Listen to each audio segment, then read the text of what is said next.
네, 이제 한국의 역사 세 번째 시간을 이제 보겠습니다. 고구려 이후에 그 열국 시대에 나타나는 국가들에 대한 이야기부터 이제 전개해 나가 볼게요.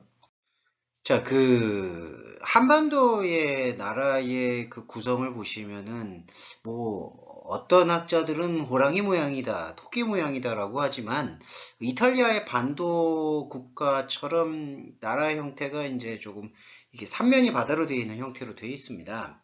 그리고 중국하고 이제 딱 이렇게 국경이 붙어 있죠. 그리고 그거를 이제 남한 사회라고 할 수 있는 사우스 코리아와 이게 대한민국입니다. 지금 저와 여러분이 함께 배우고 있는 국가적 개념이고요. 그 다음에 이제 지금 공산주의 체제라고 할 수 있는 노스 코리아, 북한 체제가 위로 이렇게 남북이 나누어져 있는 분단된 상태예요. 지금 말씀드렸던 이유는 고구려는 그러면 어느 위치쯤일까라고 했을 때는 현재 그 중국의 국경과 그 다음에 백두산을 중심으로 한 그 노스 코리아, 북한 사회가 있는 그 영토를 얘기를 했다라면은 한반도에 지금 열국 시대에서는 여러 가지 소국의 연맹체 국가들이 움직이고 있잖아요. 그 연맹체 국가들이 움직이고 있는 움직임 속에 있는 그 동해안 쪽에는 옥저하고 동해라고 불리는 이제 나라들이 있었습니다. 이게 이제 동해안 쪽에 위치한 나라들이에요. 근데 이 나라들은 예맥 쪽이라고 하고 있는 하나의 그 이제 지족, 이게 그러니까 동족, 예맥 쪽이라는 게 하나의 부족인데요. 그 당시에 그 지역을 형성하고 있었던 국가는 아니었지만 부족이라고 할 수 있는 공동체 개념의 한 뿌리라고 보시면 되고, 그 옥저와 동해가 고구려와 언어와 풍속이 그 매우 비슷했다라고 이렇게 보시면 되겠습니다. 그 동해안 쪽인데 동해안 쪽에도 위쪽이에요. 옥저가 지금 함경도 위치. 이것도 한번 뭐 그 과제는 아닌데 지도를 보면서 한반도에서 함경도가 어느 위치인가 지금 이게 노스코리아 북한의 위치인데요. 함경도 위치에 대해서 한번 살펴보시면 좋겠습니다. 옥저는 함경도 위치에 위치했던 나라고 예맥 쪽에 속하는 아까 말씀드렸던 그 한 부족 사회를 구성하고 있었어요. 이 옥저라는 나라는 특징이 왕이 없어. 예, 이거는 아까 그 고구려의 예하고는 조금 상당한 차이가 있죠. 고구려에서는 아까 뭐 고조선도 마찬가지네요. 고구려, 고조선, 죄송해요. 고조선 얘기 드릴까요? 고조선에서 철기 문화가 발생되면서 뭐가 태동할 수가 있었다라고 말씀드렸나요? 그 어떤 무기와 지배계급, 주인과 왕, 이러한 어떤 계급들이 출범을 했었죠. 그러면서 나타났던 게 무엇보다 하늘에서부터 나왔다라는 그 귀족을 상징하는 지배계급을 왕이라고 칭했습니다. 그래서 왕 개념인데 중앙에 왕이 없어. 이 옥저라는 나라는. 이것도 하나의 특징이죠. 그러면 아예 중앙 정치 조직이 없었냐? 그러니까 뭔가 계급 사회가 아니었냐? 그건 아니었던 거예요. 왕은 없는데 중앙을 이제 지배하는 하나의 중심되는 왕은 없는데 옥저라는 큰 나라를 두고 그 나라의 각 지방들의 맹주라고 할 수 있는 현후가 군림했다고 합니다. 현후가 그러니까 각 지방 지역의 리더, 지역의 우두머리라고 할 수 있겠죠. 그 지역의 우두머리를 보통 명사로 현후라고 표현을 했어요. 그리고 이 함경도 일대가 지금도 노스코리아가 있지만 지하 자원이 풍부해요. 그리고 2만 호라는 게 아주 큰, 좀, 그때 나라의 한반도의 그, 규모로 보자라면은 비교적 큰 나라를 형성하는데 어떤 왕이 성립되지는 않았던 걸로 봐요. 이게 안타깝다라고 얘기하는 건 좀 그런데, 그러니까 중앙에 어떤 왕이 없다 보니까, 아까 그 주몽이라고 지난 시간에, 두 번째 시간에 말씀드렸던 고구려의 어떤 건국 신화를 일으키는 왕의 그 영토의 개념을, 정복 개념을 갖고 있었던 중앙에 강력한 왕을 갖고 있었던 고구려와 다르게 안타깝지만 강력하게 이 국가를 지키고 구성해 나가야 된다라는 어떤 구심점이 부족했던 게 사실인 것 같아요. 어떤 중앙을 통치하는 왕이 없다 보니까. 그러니까 이게 고구려하고 좀 반대되는 개념이 옥저라는 이 노스코리아, 현재 지금 노스코리아 북한 지역에 있는 함경도 일대의 넓은 땅을 차지하고 있는 이 나라는 지하 자원이 풍부하다 보니까 농사도 잘 되고 먹을 게 별로 끊이지 않는 거예요. 그런데 고구려라는 나라는 반대로 산악지대가 대부분이다 보니까 되게 이게 사냥을 하기도 그렇고 먹고 사는 게 힘들었던 거예요. 그러니까 계속해서 정복 전쟁을 일으켰던 거죠. 현재 산악사회에서 사람들을 꾸리고 살려다 보니까 먹고 살기가 너무 힘들고, 그런 먹고 사는 문제를 해결하려면은 산에서 내려와서 다른 나라의 땅을 차지해야지만, 그러니까 전쟁과 생존력을 벌여 나가야지만 국가와 그 국가의 국민들이 생존할 수 있게 되는 아주 열악한 조건이니까, 오히려 그 열악한 조건이 강한 왕을 낳게 했고, 그 강한 왕의 군사력을 지지할 수 있는 생존력이 강한 국가로 성장할 수가 있게 된 거겠죠. 그게 옥저와 고구려의 차이였던 것 같아요. 그래서 나중에 옥저는 자연스럽게 이웃나라 고구려에 복속됐다. 그러니까 그냥 흡수 통합됐다라고 보시면 될 거예요. 이제 이게 옥저의 얘기고, 동해라는 나라도 있어요. 동해라는 나라는 농사가 주로 되어 있는, 그리고 여기서도 어떤 강력한 왕이 존재하는 국가는 아니고 하나의 국가의 모습을 띠고 있는, 하지만 왕정이나 계급 정치가 발달되지는 않은 부족 사회의 하나의 옅은, 그러니까 약간 얕은 개념, 어떤 강한 개념이 아닌 약간 얕은 개념의 국가 개념, 그렇게 보시면 좋을 것 같습니다. 그래서 동해 역시도 옥저와 마찬가지로 고구려에 나중에 흡수가 돼요. 우리가 이 옥저와 동해의 이 작은 나라의 예를 들어보면서 당시의 이 고대 시대의 그 삼국시대로 넘어가기 전에, 고조선에서 삼국시대로 넘어가기 전에 열국시대에서 어떻게 국가가 존속하고 지속될 수 있었는가라는 교훈은 철기 문화와 그리고 농경사회의 잉여 소비가 늘어나면서부터 나타난 계급, 그리고 왕정체제, 신분제, 이런 것들이 이제 이게 부정적이냐 긍정적이냐, 포지티브했냐 네거티브했냐라는 여부를 떠나서 국가를 생존시키는 데 있어서는 매우 강력한 동력으로 기능했다라고 볼 수가 있는 것 같아요. 신분사회, 중앙집권체제, 그리고 생존력에 대한 눈뜸, 소유와 지배에 대한 눈뜸까지, 그러한 어떤 요소들이 국가를 탄생시키는 데 있어서는, 이때 한반도의 고대 국가를 탄생시키는 데 있어서는 매우 중요한 역할을 차지했다. 그런 부분을 조금은 유념해서 보시면 될 것 같아요. 그리고 다음으로 이제 열국시대에서 우리가 지금 옥저와 동해라는 나라를 살펴봤죠. 사만에 대해서도 살펴보겠습니다. 사만은 작은 소국들이 연맹왕국을 이루어서 대표적인 세 가지 나라를 표현할 때 이렇게 삼한이라고 표현을 해요. 그러니까 석삼자에다가 한 한자가 쓰인 거죠. 그래서 여기 보시면 마한, 변한, 진한, 그러니까 이게 뒤에 한이라는 이름이 공통적으로 붙고, 앞에 그 이제 여러 가지 작은 나라들이 하나로, 세 가지로 통합되면서부터 출범한 연맹국가의 대표적인 사례가 삼한이라고 표현하는 겁니다. 세 가지 나라, 세 가지 한을 이렇게 표현한 거예요. 마한, 변한, 진한. 마한, 변한, 진한이라고 표현되는 이 삼한은 어떻게 출범을 했느냐. 기원전 8세기 무렵부터는 한반도의 비파형 동검, 이거 청동기예요. 청동기 시대의 흔적들인데, 이 동검들이 사용되는 것은 유추가 지배 세력이 있었을 것이다 라는 것에 대한 강력한 추정이에요. 비파형 동검이라는 이 유물은 왕이나 권력자나 실력자가 자신의 실력이나 힘을 행사할 때 사용하는 상징입니다. 그러니까 힘을 상징하는 어떤 자신의 힘을 나타내는 것이 필요한 이유가 뭘까요? 어떤 다른 공동체를 다스리거나 컨트롤하기 위한 행위라고 볼 수가 있는 거죠. 그러니까 힘의 과시라는 건 이때 고대 시대에서는 다른 사람을 폭력으로 제압하려는 거에만 있는 게 아니에요. 이때 힘의 과시라는 것은 지배하는 컨트롤에 대한 표현이라는 겁니다. 그러니까 지배를 해야 된다라는 거예요. 그러니까 그러한 지배 세력이 있다라는 것은 무엇으로 유추가 되느냐? 그때 당시에 많은 부족 사회에서도 하나의 커뮤니티가 존재했다. 여러 가지 커뮤니티들이 존재했다라는 것에 대한 반증이라고 볼 수가 있겠죠.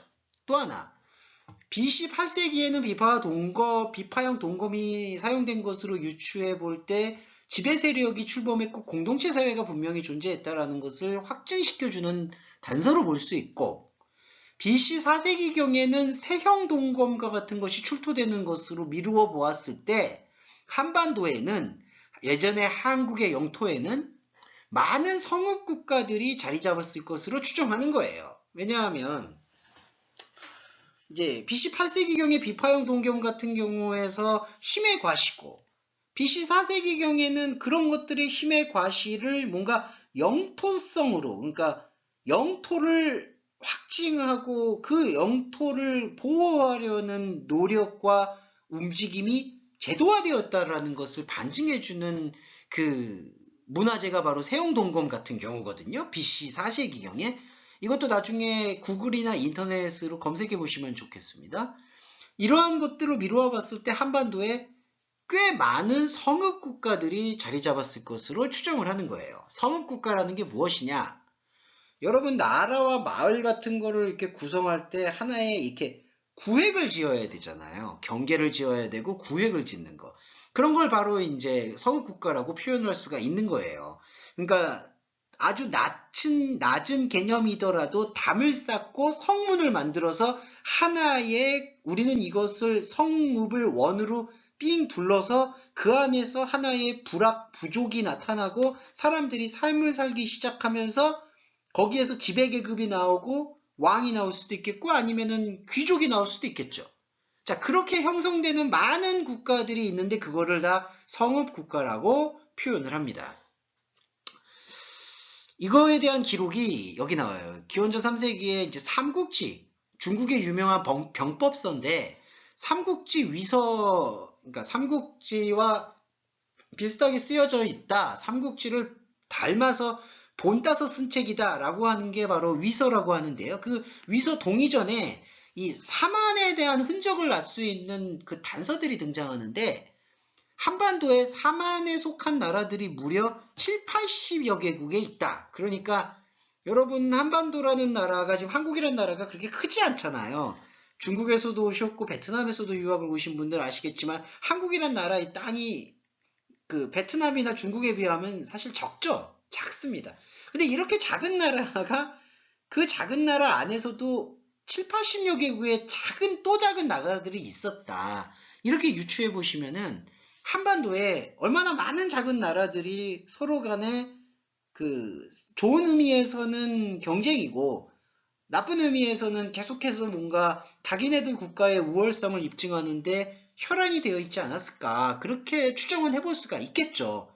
그런데 어쩔 수 없는 그 변화는 있는 것 같아요. 아까 철기시대의 변화와 함께 무기가 발달하고 소비가 늘어나면서부터 그 소비의 비축과 그리고 그 소비를 통해서 탄생하는 지배계급은 땅을 정복하는 개념을 통해서 국가의 채모를 갖추어 나가는 본능적인 욕망에 연루가 된다고 볼 수가 있기 때문에 이렇게 7, 80여 개국에 이르는 작은 나라들이 그대로 존속하고 지속된다는 것을 상상하기는 어려워요. 모든 나라들은, 이 작은 나라들이 서로 병합이 되거나 연합을 해가지고 하나로 통합이 되거나 아니면은 계속해서 견제하면서 경쟁하면서 성장하거나 그런 둘 중에 하나의 길을 속하는 거죠. 그러니까 하나의 나라로 통합이 돼버리거나 아니면 경쟁하거나, 그러다 보니까 7, 80여 개국의 나라들이 서로 혹은 경쟁을 하든지 아니면은 서로 외교적 관계를 통해서 하나를 이루든지 그러한 과정을 통해서 크고 작은 소국들이 점점 세 가지 나라로 규모를 통합해 나가는 거예요. 그걸 사만이라고 표현한 겁니다. 마한, 변한, 진한이라고 표현을 하고 있는 거예요. 자, 그러면 그 사만의 나라 중에 첫 번째 마한에 대한 설명을 드릴게요. 지금 마한이라는 이 사만의 나라, 열국시대에 속하는 마한이라는 나라의 주요 지역은 한반도에서 호남 지방이 있습니다. 호남. 그것도 한번 지도를 찾아보시면은 이 지역에 대한 이해가 조금 클 것 같아요. 한강, 서울 보시면은 한국의 수도 서울 남한 쪽입니다. 남한 대한민국 쪽에 서울 밑에 지역. 그 호남 지방, 거기를 차지하고 있는 게 마한이에요. 네. 그러니까 이 마한에 대한 이제 기록들은 언제 나타나느냐? 약간 진국의 왕이다. 거기에 이제 그렇게도 불리기도 하고요. 그리고 이제 목지국이 3세기 전반에 이르러서 소멸된 것으로 추정하기도 하고, 그리고 고구려로부터 이제 망명해온 백제가 지배권을 대시한다. 이 얘기 뭐냐? 마한 지역에 원래 이제 어떤 왕들이나 동맹국이 존재했는데 자체적으로 뭔가 생존의 여건이라든지 여러 가지 외교적 관계의 불화로 인했던 것으로 추정되는 이유로 소멸이 됐는데 그 소멸된 땅에 고구려가 있었잖아요. 근데 아까 말씀드렸지만 고구려가 옥저와 동해도 통합하고 정복 사업을 활발히 일으켰던 것으로 추정이 돼요. 그래서 고구려에서도 뭔가 그 안에서도 대립 관계가 있었을 거잖아요. 그러니까 정복 사회인데 어떤 강력한 왕만 있는 게 아니라 강력한 왕에 또 저항하는 세력들도 있을 것이고 그러한 어떤 권력 다툼이 존재했겠죠. 그런 권력 다툼의 틈바구니 속에서 피신하는 개념들의 왕들도 아마 있었을 것으로 추정이 됩니다. 그래서 고구려부터 망명해온 그 백제가 이 마한이라는 한강 이남 호남 지역의 지배권을 대신했다. 이렇게 이제 되어 있고, 역사적인 정확한 기록이란, 그러니까 어떤 정설의 기록이라기보다는 전설의 기록, 신화적 기록에서는 온조라는 왕이 영도한 백제가 이제 고구려부터 망명해온 백제의 왕이죠. 온조가 마한 세력을 결합해서 백제 왕국의 기초를 다졌던 것으로 알려집니다. 자, 이게 마한에 대한 설명이에요. 그리고 변한과 진한은 이렇게 표현할 수 있어요. 진한 먼저 말씀드리면 진안은 저기 지금 말하면 이 경주 지방, 그러니까 경북 경남 지방입니다. 한반도에 보시면은 한반도의 그 동해안 남해 쪽으로 연결되는 그쪽 지방, 그러니까 동해 쪽 지방을 주로 얘기하고 있어요. 강원도 밑에 지방, 경남, 경북. 거기서 여러 부족들이 이제 존재하고 있어요. 진안이. 근데 이제 이게 그 박혁거세라는 존재가 있는데 박혁거세라는 왕이 사로국이 그 박혁거세를 중심으로 한 사로국이라는 나라가 경주 평야, 이게 경북 경남 지역에 있는데 그 경주 평야의 육촌의 시색 세력을 기반으로 이 진안이라는 부족에서 신라로 발전하는 어떤 그 과도기적인 불쏘시개가 됐다라고 볼 수가 있어요. 진안은. 그리고 변화는 뭐냐면은 가야라는 나라로 발전하는 계기가 됩니다. 그러니까 가야와 신라는 조금 비슷하면서도 차이가 있는 게 국가로 다이가 있어요. 나중에 신라는 통일국가로까지 발전이 되지만 가야는 도태가 되는데 가야는 문화적으로 매우 중요한 이 한반도의 문화적 융숭함과 화려함을 담당하는 국가였음을 우리들한테 알려주고 있습니다. 그래서 변환과 진안도 이제 이렇게 특별한 특징은 없는데 이후에 신라와 가야로 발전됐다는 발전 단계에 대해서 좀 설명드릴 수 있었겠고요. 그러면 이제 고조선의 생활을 살펴보는 것처럼 이 사만의 생활도 한번 살펴보면 일단 위치는 아까 말씀드렸듯이 이 나라 모두 한반도 남부, 그러니까 노스코리아 지금 북한 쪽이라기보다 남한 쪽에 위치했다고 보는 게 좀 정확하겠죠. 사만이. 그리고 사만은 고조선경의 위만조선 때나 고구려와 비슷하게 농경과 철기 기술이 발달했죠. 철기 문화의 도입과 무관하지 않으니까. 네, 그리고 추수기간에 추수감사제 같은 어떤 절기, 명절을 이제 지내기 시작했던 것으로 알려져 있습니다. 그러니까 사만의 그 사회 속에서 제사법이 존재했다. 이런 부분들을 우리가 좀 찾아볼 수 있겠죠. 추수감사제라는 게 뭘까요? 한 해 동안 농사를 지어요. 근데 농사를 지어서 농사를 지을 때 때론 풍년일 수도 있고 때론 흉년일 수도 있겠죠. 그런데 이렇게 농사를 짓게 해서 우리가 잘 먹고 살 수 있게끔 만들어 주시는 그 보이지 않는 어떤 하늘의 신, 하늘의 정령들께 감사의 제사를 드리는 의식을 추수감사제라고 표현합니다.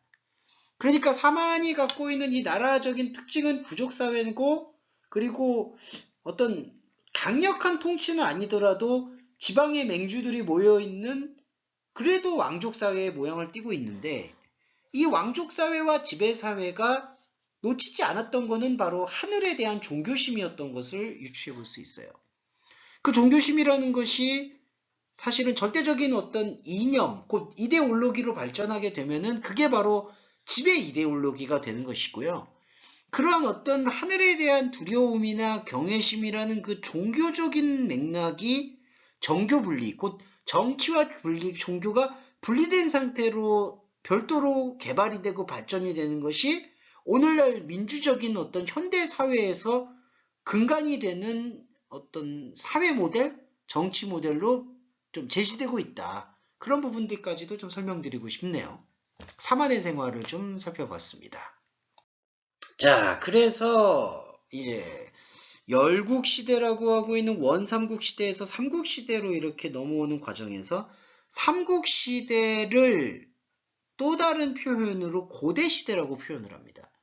이 고대시대의 역사적 기준은 BC 1세기부터 AD 9세기까지 한 1000년을 이렇게 망라하고 있어요. 한국의 고대시대는 BC 1세기부터 AD 9세기까지 1000년의 기간을 망라하고 있는데 이 고대시대는 무엇으로 대표되냐 하면은 원삼국시대로 알려졌던 크고 작은 동맹국가들이 고구려, 백제, 신라, 가야로 이렇게 합쳐지는 삼국시대를 맞이하게 됩니다.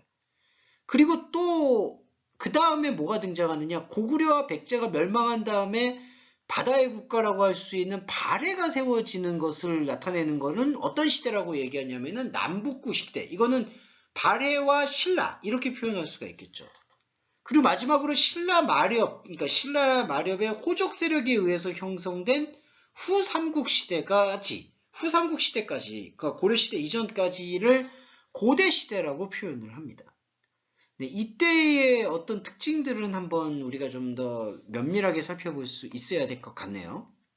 자, 이 고대시대의 또 하나의 특징은 고조선 때도 마찬가지로 반복됐지만 각자의 국가가 고유의 건국 신화를 갖고 있어요. 그러니까 이 건국 신화라는 거는 여러분의 국가적인 탄생에서도 한번 살펴보시면 흥미가 있을 겁니다. 베트남은 베트남 나름의 건국 신화, 그리고 뭐 중국은 중국의 나름의 건국 신화를 품고 있듯이 이 고구려 백제 신라 가야 연맹 역시 이 삼국시대로 고대시대로 대표되는 것 중에 삼국시대인 고구려 백제 신라 가야 연맹도 각자 고유의 건국 신화를 가지고 있어요. 그리고 이 삼국시대, 왜 자꾸 이게 사국시대라는 표현을 쓸 수도 있지만 가야 연맹까지 넣냐면은 원래 삼국시대라고 얘기하는 거는 고구려 백제 고구려 백제 신라가 주축입니다. 근데 이제 가야 연맹은 그 문화적인 우수함과 신라와의 연대 때문에 조금 더 같이 넣어주는 개념이 편입시켜주지만 삼국이라고 지금 표현하는 삼국시대의 대표성은 고구려 백제 신라겠죠. 근데 이 고구려 백제 신라는 건국 신화를 바탕으로 어떻게 전개되어 나갔느냐라는 거에 대해서 공통분모가 있는 게 기원전 BC 1세기, 기원전 1세기경에 이 삼국시대에 대한 국가적 용인이 시작이 되잖아요. 삼국시대에 대한 국가적 용인이 시작이 될 수 있는 배경이 고구려 백제 신라가 가야 연맹은 좀 별도로 하고요. 고구려 백제 신라가 주변의 소국들을 흡수하고 강대해지면서 독자적인 시각들이 발전되기 시작한 거예요. 네. 그리고 이 나라들이 이 삼국시대가 전쟁이나 접촉이 언제부터 일어났냐라는 것을 유추해 볼 때에는 4세기 중반으로 뽑습니다. 사실은 이렇게 독자적으로 성립된 고구려 백제 신라 가야 연맹 같은 경우는 4세기 중반 이후까지, 그러니까 지금 기원전 1세기에 사실은 출범했다라고 볼 수가 있잖아요. 이 연맹 자체가. 그런데 그 이후에도 별다른 교류가 없이 4세기 중반 이후에 서로 국경을 접하게 되기 전까지 상당 기간 동안 별다른 교섭 없이 그냥 자체적으로 발전해 나갔음을 볼 수 있습니다. 자급자족이 가능할 만한 배경이 된 거죠. 네. 왜냐하면 농사를 짓고 그리고 잉여 생산물이 남고 각자가 갖고 있는 정치 체제를 존중하는 분위기가 팽배했으니까. 네. 그러한 어떤 개념으로 고구려 백제 신라 가야 연맹의 출범 시기를 조율해야 된다. 이런 표현을 할 수가 있겠습니다. 그래서 이제 아까 그 사국연맹이라는 거 약간 말씀을 드렸지만, 사국시대라는 말씀을 드렸지만, 가야연맹은 왜 빼냐? 삼국이라는 거 세 국가를 대표하잖아요. 그래서 이제 일부 역사자들은 실질적으로 삼국이 성립되어 삼국시대가 전개된 것은 가야가 멸망한 그 5세기 이후부터니까 가야도 오랫동안 버텨온 거다. 거의 이게 뭔가요? 반세기를 넘어서서 500년 가까이 이제 지속이 된 거잖아요. 네, 1000년의 절반이네요. 500년 가까이 절반된 어떤 그 지속이므로 여기도 같이 삼국시대에 넣어서 사국시대라고 표현해 주는 것도 필요하다. 그런 의견들이 있습니다. 하지만 이건 어디까지나 의견이죠. 대세를 이루는 것들은 삼국시대가 맞아요. 고구려, 백제, 신라.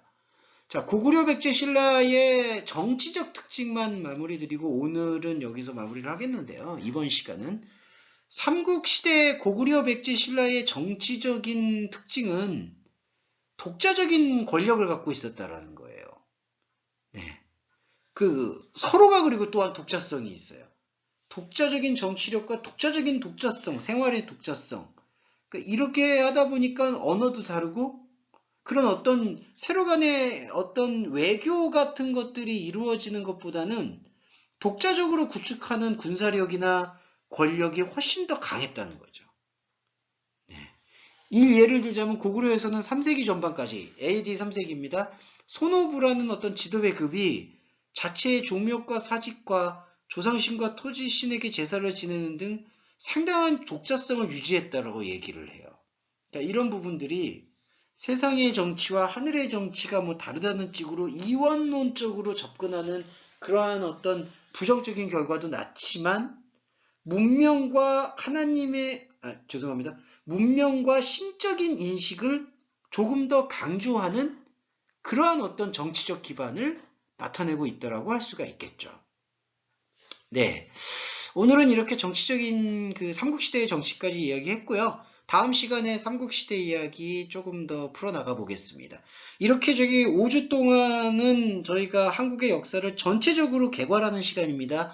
지금 따로 레포트는 없으니까요. 온라인 강의를 들으시는 여러분들은 온라인 강의를 계속해서 주의 깊게 들어주시면서 자체적으로 인터넷이나 웹서핑을 하면서 이 고대 시대 한국의 역사에 대해서 살펴보시고 공부하셨으면 좋을 것 같아요. 여기서 마무리하겠습니다.